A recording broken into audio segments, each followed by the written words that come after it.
मित्रांनो, आज मी पुन्हा तुमच्यासमोर एक नवीन कथा घेऊन आलेलो आहे. कथेचं नाव आहे भयकथा काळ्या वाड्याची सावली. कोकणातल्या डोंगरदऱ्यांनी वेढलेल्या देवगड तालुक्यात एक लहानसं गाव होतं, पिंपळगाव. गाव शांत, हिरवगार, नारळाच्या बागांनी भरलेलं. पण त्या गावाच्या टोकाला समुद्राकडे जाणाऱ्या जुन्या वाटेजवळ एक प्रचंड मोडकळी सायला वाडा उभा होता. लोक त्याला म्हणायचे काळा वाडा. त्या वाड्याबद्दल अनेक अफवा होत्या. रात्री तिथून घंटानाद ऐकू येतो, कधी एखाद्या बाईच्या रडण्याचा आवाज, तर कधी पैंजणाच्या किरकिरीचा आवाज. गावकरी सूर्यास्तानंतर त्या दिशेला फिरकतही नसत. अद्वैत 10 वर्षांनी आपल्या गावात परत आला होता. मुंबईत नोकरी, धकाधकीचं आयुष्य आणि अचानक वडिलांच्या निधनाची बातमी. त्याने ठरवलं होतं अंत्यसंस्कार उरकून 2 दिवसात परत जायचं. त्याची आजी आणि सुनंद काकू असे दोघंच घरात राहायचे. अद्वैत, त्या वाड्याकडे जाऊ नकोस रे. अद्वैत घराच्या खिडकीतून त्या वाड्याकडे बघत होता आणि आजीची नजर जणू त्याच्या नजरेचा पाठलाग करत होती. त्याने लगेच आजीला विचारलं, का आजी, अजूनही लोक घाबरतात का? तो म्हणाला. आजी म्हणाली, ते घर जिवंत आहे, ते विसरत नाही. आजीच्या आवाजातली कंपने अद्वैतच्या लक्षात आली. पण तो शहरातला तर्कवादी माणूस, भूतप्रेतावर त्याचा विश्वास नव्हता. त्या रात्री पावसाने जोर धरला होता. विजा चमकत होत्या. अद्वैत घराच्या गच्चीवर उभा होता आणि समुद्राच्या दिशेने पाहत होता. त्याला दूरवर तो काळा वाडा दिसत होता. विजेच्या चमकण्याने क्षणभर तो वाडा उजळून निघत होता आणि पुन्हा काळोखात नाहीसा होत होता. अचानक त्याला मंद घंटानाद ऐकू आला. त्याने कान टवकारले. पाऊस थांबला होता. आवाज स्पष्ट होता. तो वाड्याच्या दिशेने येत होता. कोणीतरी मंदिरात घंटा वाजवत असेल. तो स्वतःला समजावू लागला. पण त्या दिशेला मंदिरच नव्हतं. दुसऱ्या दिवशी सकाळी अद्वैत गावातल्या मित्राला सागरला भेटायला गेला. तुला आठवतं का, आपण लहानपणी त्या वाड्यात जायचो? सागर म्हणाला. हो, पण आता कधी शिरलो नाही. माझ्या काकांनी सांगितलं होतं, त्या वाड्यातल्या देवघरात एक स्त्री बंद आहे. स्त्री? म्हणजे तिचा आत्मा रे. अद्वैत हसला. लोकांच्या गोष्टी आहेत त्या. सागर गंभीर झाला. 2 वर्षापूर्वी गावातला नितीन नावाचा मुलगा तिथे गेला होता. दुसऱ्या दिवशी तो सापडला नाही. आणि सापडला तेव्हा तो शेतात पडलेला होता. मग नंतर तो वेडा झाला. फक्त एकच शब्द तो म्हणायचा, ती अजूनही वाट पाहते. त्या रात्री अद्वैतने ठरवलं की वाड्यात जायचं. हातात टॉर्च, मोबाईल आणि धाडस. वाड्याच्या गंजलेल्या गेटला हात लावताच तो करकरला. आत अंगणात वेली वाढल्या होत्या. दरवाजा अर्धवट उघडा होता. कोणी आहे का? त्याने हाक मारली. शांतता. आत पाऊल टाकताच त्याला जुनाट वास आला. धूळ, कोळी, जाळी आणि भिंतीवर काळे डाग. मध्यभागी मोठं देवघर होतं. त्यात तुटलेली मूर्ती आणि कोरडी फुलं होती. अचानक पैंजणांचा आवाज येऊ लागला. अद्वैतने टॉर्च त्या दिशेला वळवली. काहीच नव्हतं. पण त्याच्या पाठीमागे कोणीतरी श्वास घेत असल्यासारखं त्याला वाटलं. आता या वाड्याबद्दल थोडीशी माहिती. त्या वाड्याचा मालक होता रघुनाथराव देशमुख. ब्रिटिश काळात श्रीमंत जमीनदार. त्याची पत्नी यशोधरा. गावात अशी कथा होती की रघुनाथराव अत्यंत संशयी होता. त्याला वाटायचं यशोधरा कोणाशी तरी प्रेम करते. एका रात्री त्याने तिला देवघरात बंद केलं, उपाशी. कालांतराने उपासमारीमुळे तिचा तिथंच मृत्यू झाला. म्हणतात मरताना तिने शाप दिला, या घरात जो येईल त्याला माझी वाट पाहावी लागेल. आता पुन्हा मूळ कथेकडे वळूया. अद्वैत देवघरासमोर उभा होता. त्याला भिंतीवर एक सावली दिसली. त्याच्या सावलीपेक्षा ती वेगळी होती, एका स्त्रीची. तू आलास? मंद आवाजात. अद्वैतचा घसा कोरडा पडला. कोण आहे? मी इथेच आहे इतकी वर्ष. टॉर्च आपोआपच बंद झाली. संपूर्ण काळोख पसरला. त्याला जाणवलं कोणीतरी त्याच्या भोवती फिरतंय. थंड वाऱ्याचा झोत त्याच्या अंगावरून गेला आणि त्याचं अंग शहारून निघालं. आणि अचानक त्याच्या कानाशी कुजबुज झाली. तू मला सोडवशील का? अद्वैत कसाबसा बाहेर पळाला.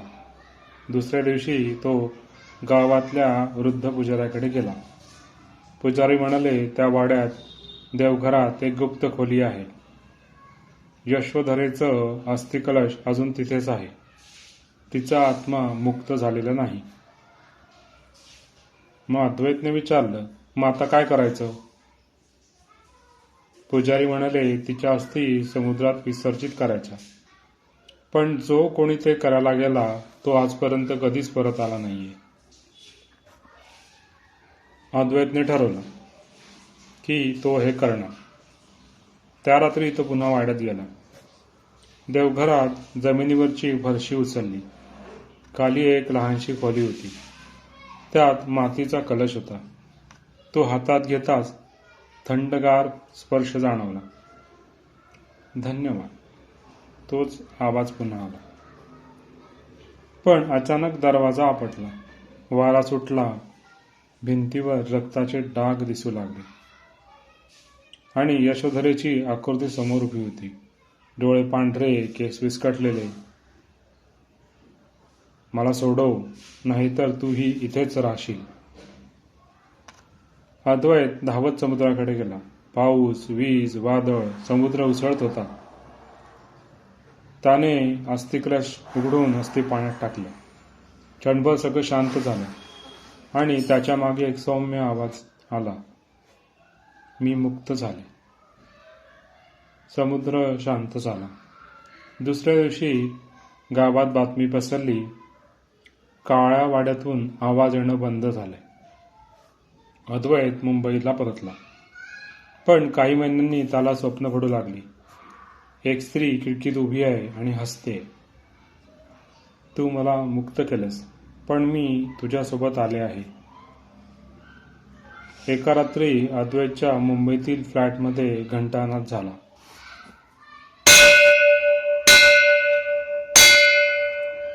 तो दचकन उठला. दाराजवळ पैंजणांचा आवाज येत होता आणि आरशात त्याला स्वतःच्या मागे एक सावली दिसली.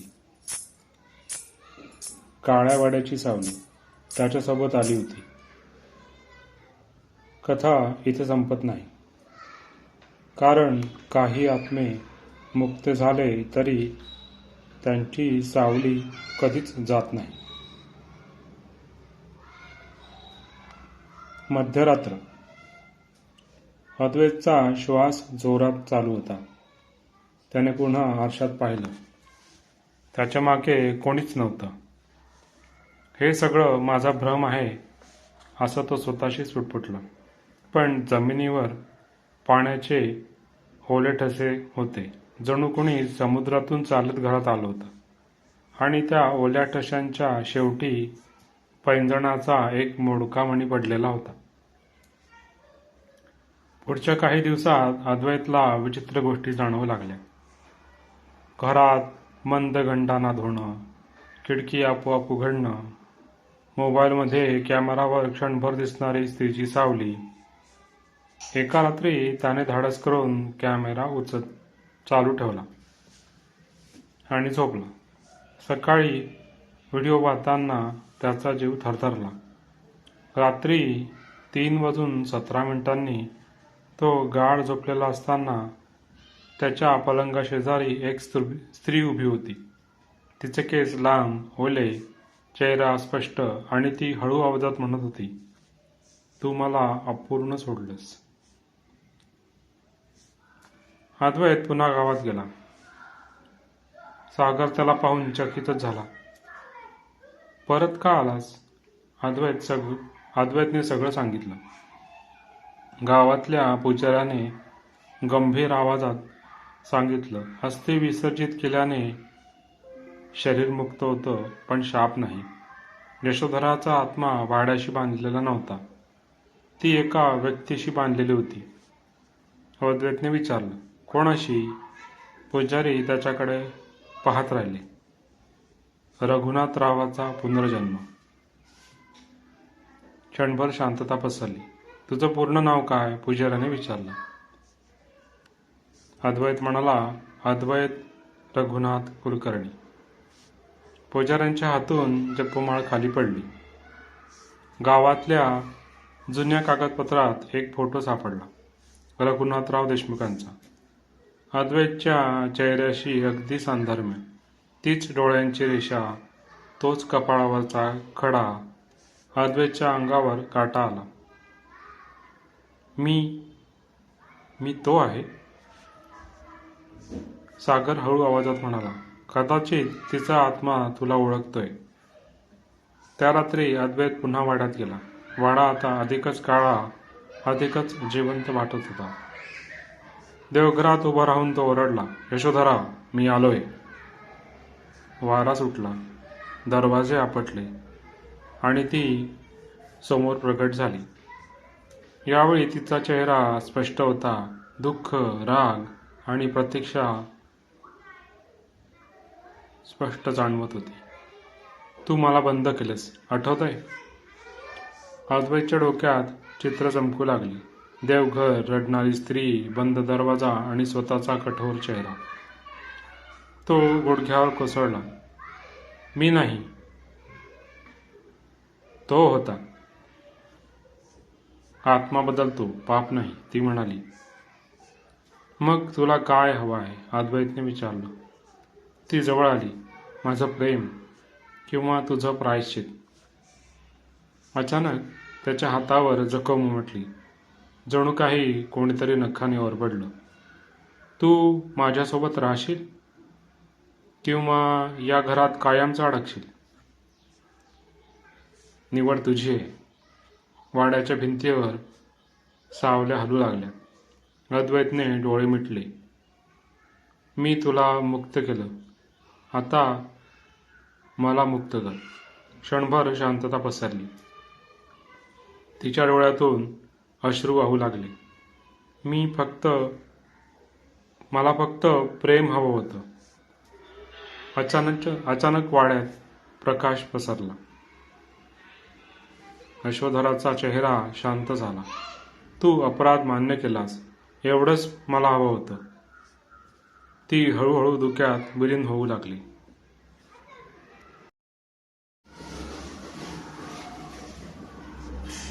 "मग तुला काय हवं आहे?" अद्वैतने विचारले.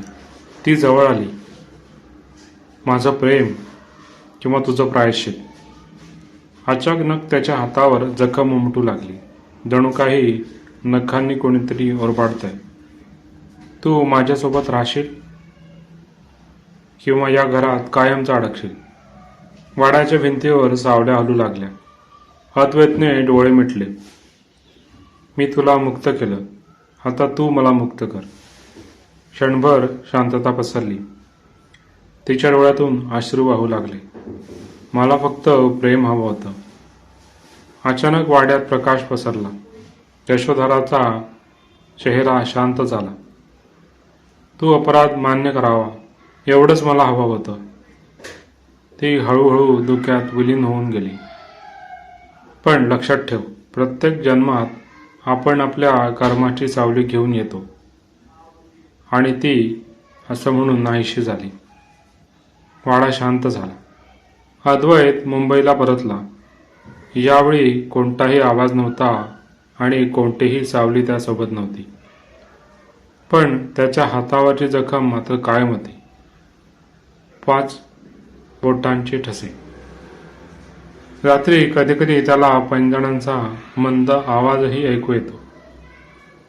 पण आता त्यात राग नाही, फक्त आठवण. एक दिवशी त्याच्या घरात एक पार्सल आलं. उघडून पाहिलं तर त्यात एक जुना फोटो होता. यशोधरा आणि तिच्या शेजारी एक लहान मुलगा. फोटोच्या मागे लिहिलं होतं, आपला मुलगा. अद्वैत थरथरला. त्याला आठवलं, त्या जन्मात यशोधरा गर्भवती होती आणि त्याने कधीच त्या मुलाला पाहिलं नव्हतं. म्हणजेच आत्म्यांची कथा अजून पूर्ण झालेली नाही. कारण काही नाती मृत्यूने संपत नाहीत. ती जन्मानंतर पण चालूच राहतात. आणि कधीकधी वय हे सूड नसतं, तर ते अपूर्ण राहिलेलं प्रेम असतं. धन्यवाद.